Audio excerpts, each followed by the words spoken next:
ఈరోజు వైఎస్ జగన్మోహన్ రెడ్డి గారు మాజీ ముఖ్యమంత్రి వర్యులు మా అధినేత ఆదేశాల మేరకు సంవత్సర కాలం పూర్తి చేసుకున్న కూటమి ప్రభుత్వం ఎలాంటి పథకాలు అమలు చేయకుండా రాష్ట్ర ప్రజలకు వెన్నుపోటు పొడిచింది అన్న కార్యక్రమం మీద ఈరోజు వెన్నుపోటు దినం కార్యక్రమం చేపట్టడం జరిగింది.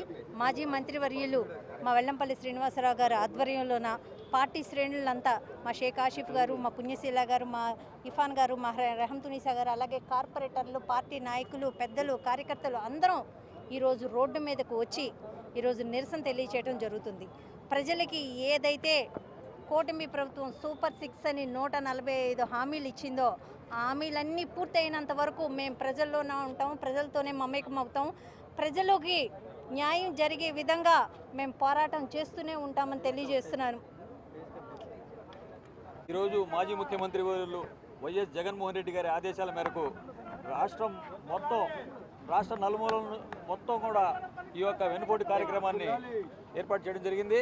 అలాగే ఏదైతే అధికారం రాకముందు ఈ కూటమి ప్రభుత్వం హామీలు ఇచ్చిందో ఆ హామీలు గాలి వదిలేసి ఇవాళ కూటమి నాయకులు పిలుపునిస్తున్నారు వాళ్ళ కార్యకర్తలకి, రంగులు పోటీలు పెట్టండి, లేకపోతే బాణసంచా పేల్చండి, ఎందుకు జనాల్ని మోసం చేసినందుకు, లేకపోతే జనాల్ని వెన్నుపోటు పొడిచినందుక.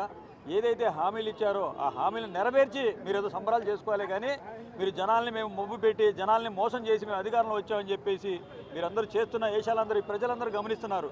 ప్రజల మీద భారం మోపి కరెంట్ ఛార్జీలు కానివ్వండి, నిత్యావసర సరుకులు కానివ్వండి, అలాగే ఏ ఒక్క పండగ లేదు జగన్మోహన్ రెడ్డి గారి హయాంలో. ప్రతి ఒక్కళ్ళు సంక్షేమం ఇస్తూ జగన్మోహన్ రెడ్డి గారు సంక్షేమంగా ఉంది ఈ రాష్ట్రం మొత్తం. అలాంటిది ఏ ఒక్క పథకం లేకుండా అదే ఆ రోజు జగన్మోహన్ రెడ్డి గారు కరోనా కష్టకాలంలో కూడా పథకాలు ఇస్తుంటే ఈ రాష్ట్రాన్ని శ్రీలంక చేసేస్తున్నాడు జగన్మోహన్ రెడ్డి చెప్పారు. మరి మీరు అంత ఏ పథకం ఇవ్వకుండా మీరు కోట్లాది రూపాయలు కేంద్రం నుంచి తెచ్చుకొని దోచుకోండి అని దాచుకోండి అనే విధానంతో మీరు పరిపాలన సాగిస్తున్నారు. మీరు ఎవరికి కూడా ఒక సంక్షేమం ఇవ్వకుండా ఈరోజు మీరు ఏవో మేము గ్రాఫిక్ చేసేస్తున్నాం, మేమంతా అది కట్టేస్తున్నాం ఇది కట్టేస్తున్నాం అని చెప్పేసి అది ఇచ్చేస్తున్నాం ఇది ఇచ్చేస్తున్నాం అని చెప్తున్నారే తప్ప ఏ ఒక్క హామీ నెరవేర్చే దిశలో లేదు ఈ ప్రభుత్వం.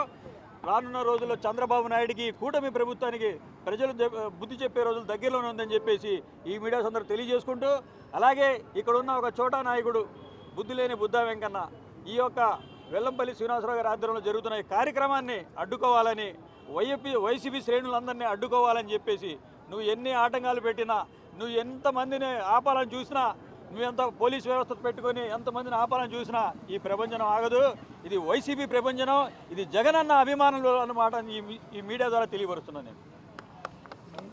నమస్కారం. వెన్నుపోటు పొడిచిన మామగారినే వెన్నుపోటు పొడిచినటువంటి చంద్రబాబు నాయుడు గారు నమ్మి ఓట్లేసినటువంటి ప్రజలని వెన్నుపోటు పొడవకుండా ఉంటాడా?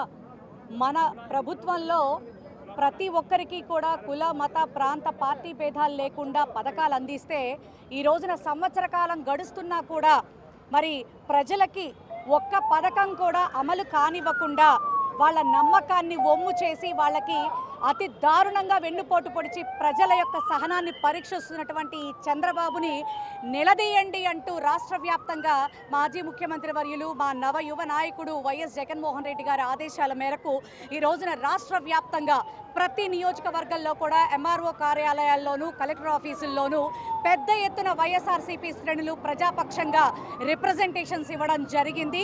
సిగ్గుపడండి, సంవత్సర కాలం పూర్తయింది, సంబరాలు చేసుకుంటున్నామంటానికి కూటమిలో ఉన్నటువంటి ప్రతి ఒక్కళ్ళు టీడీపీ అవ్వచ్చు, జనసేన అవ్వచ్చు, లేకపోతే బీజేపీ అవ్వచ్చు, ఏం చేశారని ఈ రోజున సంబరాలు జరుపుకుంటున్నారో సిగ్గుపడమని సలహా ఇస్తూ, నిజంగా మీకు చిత్తశుద్ధి, నీతి, నిజాయితీ అనేది ఉంటే, ప్రజల దగ్గర జవాబుదారీతనం ఉంటే పథకాలు అమలు చేయవలసిందిగా విజ్ఞప్తి చేస్తూ ఉన్నాం.